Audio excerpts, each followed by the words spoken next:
Close your eyes. Take a long, deep breath and feel the cool air filling your lungs, anchoring you to this moment of stillness. Let the heavy, humid noise of the modern world drift away into the distance, the engines, the voices, and the relentless electric pulse of the 21st century. Imagine them dissolving like mist under a rising sun. We are no longer in the present.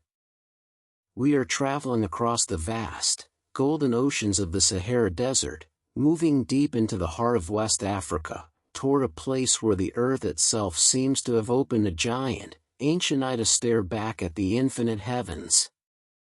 For centuries, we have searched for the lost city of Atlantis in the deep, crushing pressure of the Atlantic Ocean.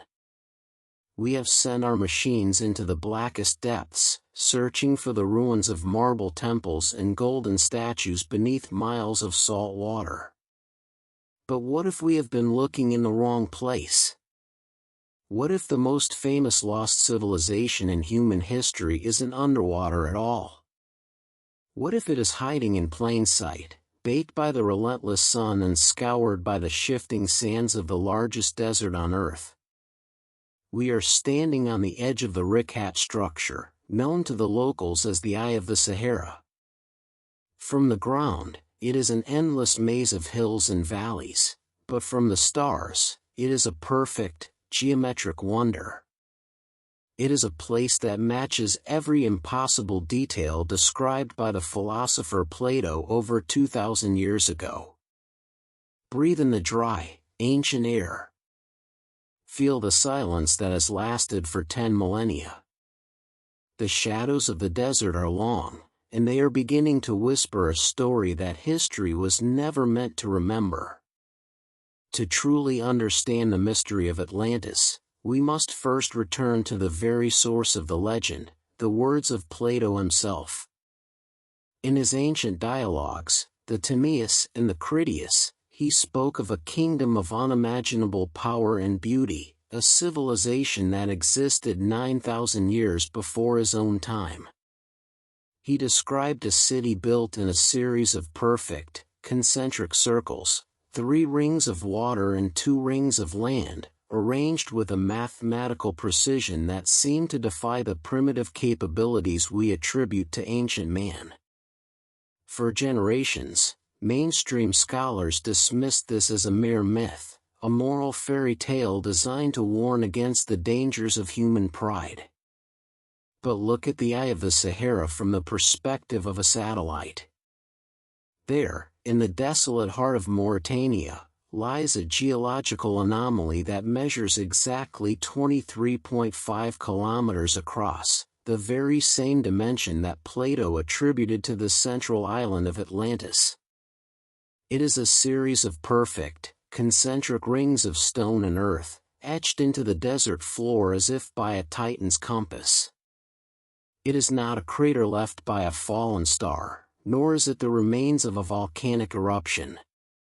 It is something unique, a ghost of a world that was once lush, green, and surrounded by the roar of living water. Imagine the Sahara, not as the desolate, golden furnace we know today, but as a vibrant, fertile paradise. 10,000 years ago, during the African humid period, this land was a tapestry of life. It was covered in vast, interconnected lakes and winding, deep blue rivers. It was a place where elephants, giraffes, and hippos roamed through cool, dense forests. Plato tells us that Atlantis was situated in a vast, fertile plain that was open to the sea on the south, but protected by great, majestic mountains to the north. These mountains, he said, were famous across the world for their incredible number, their staggering size, and their haunting beauty. Now, look at the geography of the Richat Structure. To the north, the massive Atlas Mountains rise like a jagged, protective wall against the sky.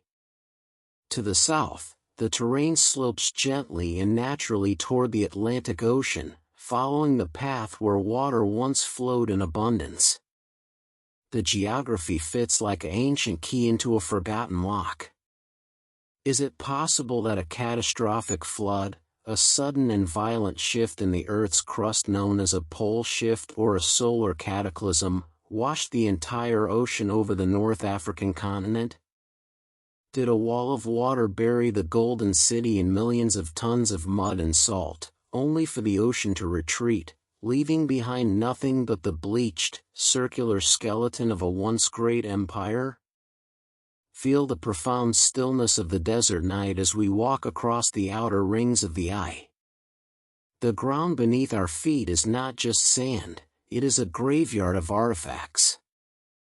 Thousands of hand axes, arrowheads, and stone tools lay scattered across the surface, dating back to a time when the desert was a lush garden of knowledge. But look closer at the stones themselves. There are shells of sea creatures and thick layers of salt, thousands of miles away from the nearest coastline. The earth here remembers the water. It remembers the crushing weight of the sea. Plato spoke of the city being constructed from red, white, and black stone, the very same colors of stone found in absolute abundance within the rings of the Richat structure. The evidence is not just in the myths, it is written in the very chemistry of the ground we stand upon. But why was this knowledge lost? Why did the story of Atlantis become a ghost story, a riddle that no one could solve for 2,000 years? Perhaps because we could not imagine a world where a desert was an ocean, or where a mountain of sand was once a mountain of wisdom. Now, let your mind drift to the people who once moved within these massive rings. Imagine a civilization that understood the movements of the stars, the mathematics of the earth, and the secrets of resonance long before the first pyramids were ever dreamed of in Egypt. They were the masters of the ancient world, a bridge between the celestial heavens and the solid earth. But their great power became their undoing. Plato tells us that in a single day and night of terrible misfortune, the island of Atlantis disappeared into the depths of the sea. If the sea was the flooding Sahara, then that day of misfortune was a global cataclysm that changed the face of our planet forever. As the stars turn in their slow, ancient circles above the silent, unmoving eye of the Sahara, we begin to realize that history is not a straight line of progress, but a cycle, a series of magnificent beginnings and tragic endings written in the dust. Stay here in the darkness. Let the wind of the desert whisper the names of the lost. The mystery is breathing beneath the dunes, and the first layer of the heavy veil is finally beginning to lift. Everything is quiet. Everything is waiting. You are standing at the beginning of the end of the world. The desert night is a place of cold, shimmering shadows and a silence that seems to stretch back to the beginning of time. As we stand within the inner rings of the eye of the Sahara, the sand beneath our feet begins to tell a story that defies every textbook ever written. We have discussed the geometry, the perfect, concentric circles that mirror Plato's description. But now, we must look closer at the very material of this ancient anomaly. We must touch the stones, analyze the salt, and consult the maps that were never supposed to exist. For if the eye of the Sahara truly is the skeleton of Atlantis, the evidence is not just in the shape of the land, but in its very chemistry and the forgotten memories of our ancestors. Plato, in his final years, wrote with a terrifying precision about the construction of Atlantis. He didn't just speak of rings, he spoke of the colors of the earth itself. He stated that the builders of the city quarried stone that was red, white, and black, colors that were used to create a striking, tricolor architecture that defined the empire's grandeur. Now, look at the ground around you in the Richat structure. This is not a uniform landscape of golden sand. It is a mosaic of geology. The rings are composed of distinct layers of rock, deep, iron-rich reds, stark, limestone whites, and dark, volcanic blacks. These colors are not a coincidence, they are a geological signature that matches Plato's account to a degree that should be impossible. Is it merely a chance occurrence that the Earth here chose the exact palette of a mythical city, or are we looking at the raw materials that once formed the walls of a global superpower? But the mystery goes deeper than the color of the stone. Imagine the smell of the sea, the sharp, briny scent of the ocean. You are currently over 700 miles away from the nearest coast, in one of the driest places on the planet. Yet, the eye of the Sahara is covered in salt. Not just a thin dusting, but massive, ancient deposits of sea salt that permeate the soil.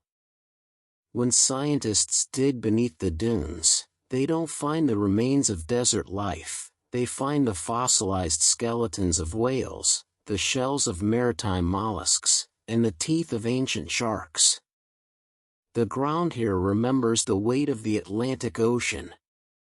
It remembers a time when a catastrophic wall of water, perhaps 1,000 feet high, surged across the African continent, washing over the mountains and burying the civilization of the eye in a layer of maritime debris. The muddy shoals that Plato described as blocking the way to Atlantis were not in the ocean, they were the remains of a flooded continent, turned into a swamp of salt and silt. Now, let us turn our gaze to the forbidden archives of geography. In our modern age, we are taught that the Sahara has been a desert for millions of years. But the maps of our ancestors tell a different, much more unsettling story. Look at the world as it was seen by Herodotus, the father of history, in the 5th century before Christ. On his map, the North African continent is not a void of sand. It is a land of rivers. In the very location of the Richat structure, ancient maps show a massive river system, the Tamanrasset River, flowing from the mountains to the sea. Modern satellite imagery has confirmed that these ghost rivers actually exist, buried deep beneath the sand. They were once as large as the Nile, carrying life and commerce into the heart of the Sahara. Why did our ancestors remember a green Sahara when we were told it never existed? Consider the atlas of the ancient world. We know the name from the mountains that guard the eye to the north, and from the mythical Titan who held the heavens on his shoulders. But Plato tells us that Atlas was the first king of Atlantis. He was a flesh and blood ruler of a maritime empire. To the people of ancient Mauritania, the name Atlas is not a myth, it is their history.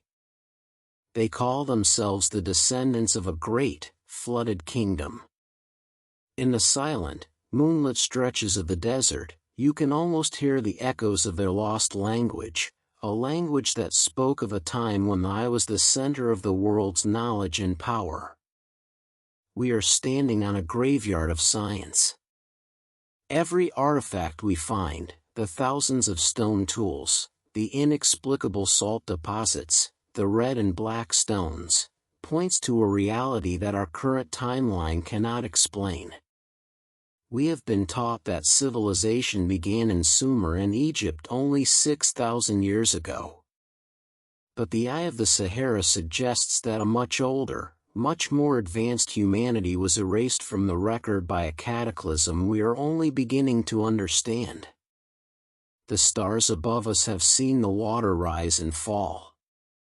They have seen the city shine and they have seen it die. Stay in the shadow of the rings. The wind is shifting, and the next layer of the mystery, the forbidden maps and the lost technology of the eye, is about to be revealed. The night is deep, and the stones are still speaking. The transition from a golden age to a dark age did not occur over centuries or even decades. It happened in the span of a single, agonizing heartbeat of the planet. We have stood among the rings and traced the salt and the stone, but now we must confront the mechanics of the end.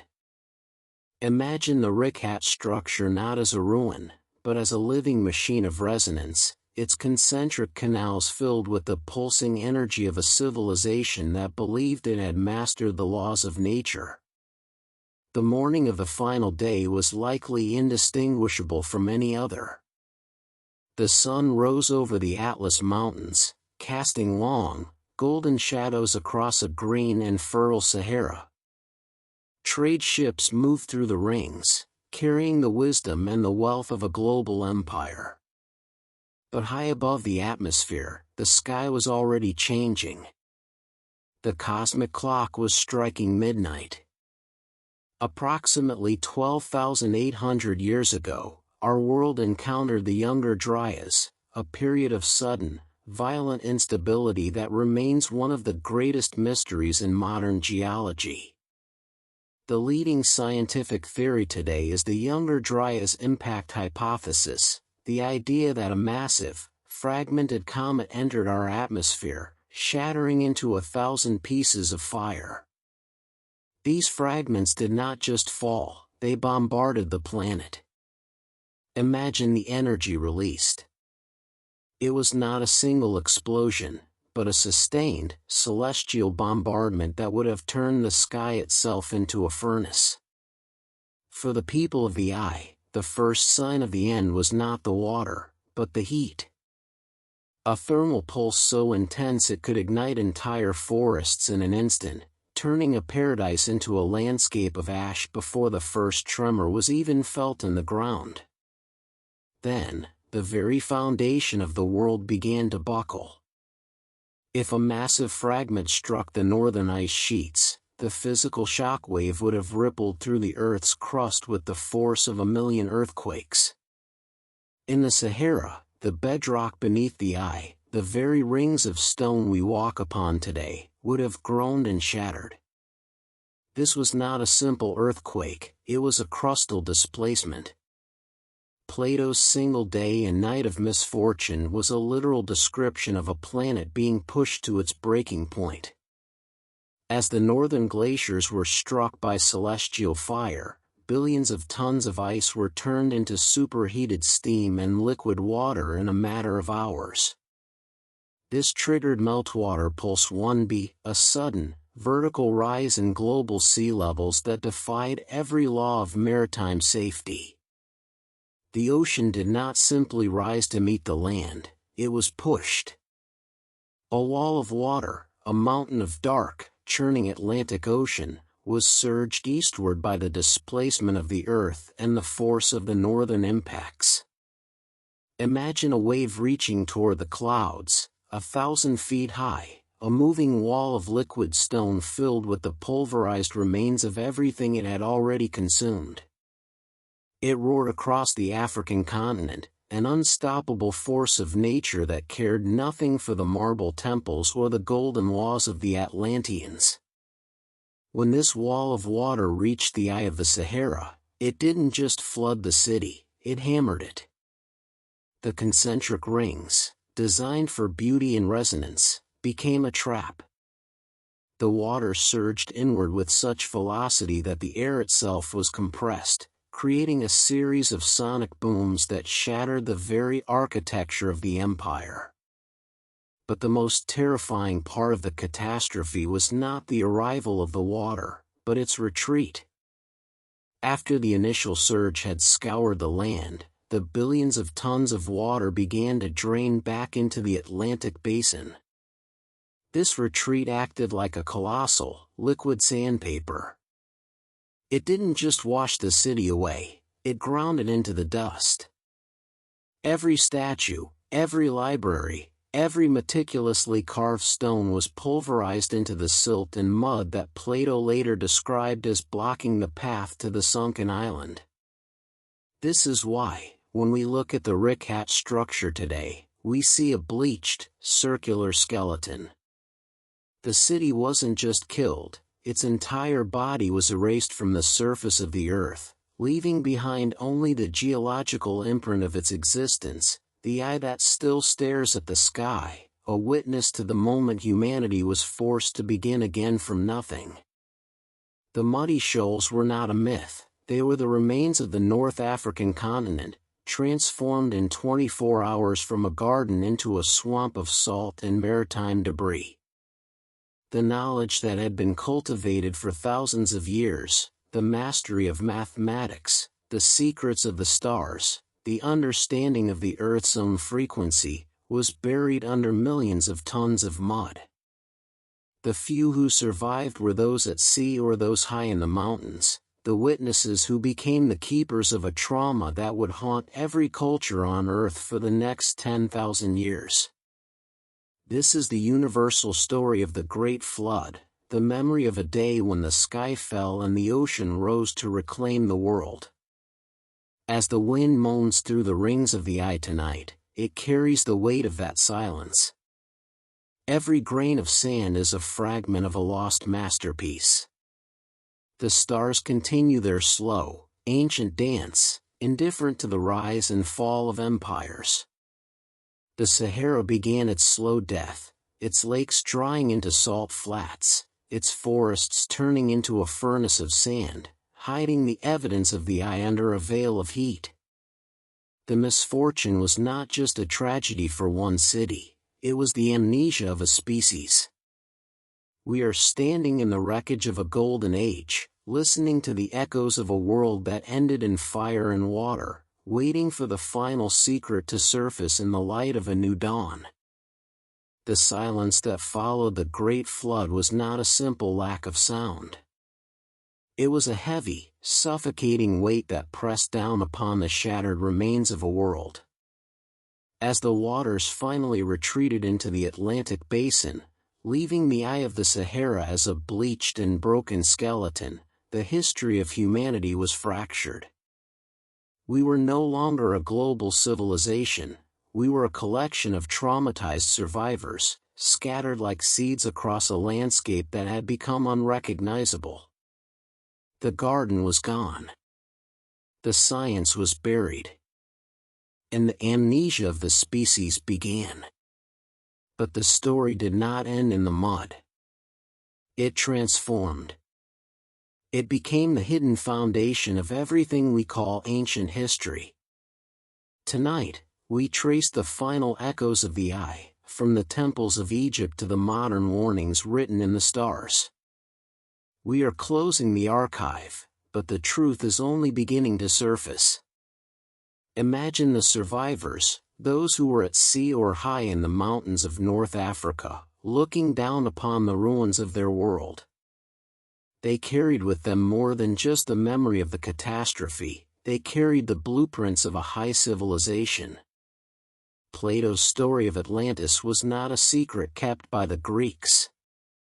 He tells us that the knowledge was preserved by the priests of Sais in ancient Egypt. When the Greek lawmaker Solon visited Egypt 600 years before the birth of Christ, the priests looked at him with a mixture of pity and wisdom. They told him, "You Greeks are like children. You have no old opinions handed down from ancient tradition, nor any science hoary with age." They then shared the story of the lost island of Atlantis, a story that had been etched into the walls of their temples for thousands of years. The Egyptians did not view Atlantis as a myth, they viewed it as their first time, the Zep Tepi, the era when gods and men lived together in a green and fertile paradise. Consider the Great Sphinx and the pyramids of Giza. Mainstream history tells us they were built around 4,500 years ago. But the stones tell a different story. The weathering on the body of the Sphinx shows undeniable signs of heavy, vertical water erosion, the kind of erosion that only comes from thousands of years of torrential rainfall. Rainfall that hasn't existed in the Sahara for over 10,000 years. Is it possible that the Sphinx is far older than we are told? Is it a monument built by the survivors of the eye, a bridge between the lost world and the new one? The alignment of the pyramids with the stars of Orion's belt points to a specific date in the past, 10,450 BC, the very same era when the Sahara was a garden and the eye was the center of the world. They were not building tombs, they were building an archive in stone, a message for a future that they knew would eventually forget its own origins. This forgotten origins is the most haunting legacy of the Eye of the Sahara. We have been taught that we are the peak of human achievement, that progress is a straight line from primitive hunter-gatherers to the masters of the digital age. But the Eye suggests a different, more terrifying pattern, the cycle of the great year. Our planet moves through a 26,000-year cycle known as the precession of the equinoxes. The ancients understood this cycle perfectly. They knew that at certain points in this journey through the stars, the Earth encounters periods of extreme instability, solar flares, comet fragments, and crustal shifts. The destruction of Atlantis was not a random accident, it was a seasonal event on a cosmic scale. And according to the calendars they left behind, we are entering the same window of instability today. The Eye is not just a graveyard, it is a mirror. It asks us, are we truly more advanced than they were, or are we simply in the middle of a longer cycle of amnesia? Feel the rhythm of the desert night as it settles into the finality of the darkness. The Atlas Mountains still stand guard, their peaks indifferent to the rise and fall of empires. The Richat structure continues its slow, patient decay, hiding its red, white, and black stones under the shifting dunes. The misfortune that Plato spoke of is still with us. It is the fear of the sky falling, the fear of the ocean rising, and the deep, unspoken sense that our world is much older and more fragile than we care to admit. The archive of the Eye is a sanctuary for those who are brave enough to listen to the whispers of the dust. It tells us that we are part of a much larger story, a story of a species that has risen and fallen many times before. The truth is not something to be feared, it is something to be remembered. As the narration fades and the environment takes over, let the weight of these mysteries carry you into a state of deep, restorative reflection. The Sahara is at rest now. The water has long since retreated, and the sun has turned the garden into a sanctuary of silence. You are safe in the darkness. You are a witness to a history that few truly understand.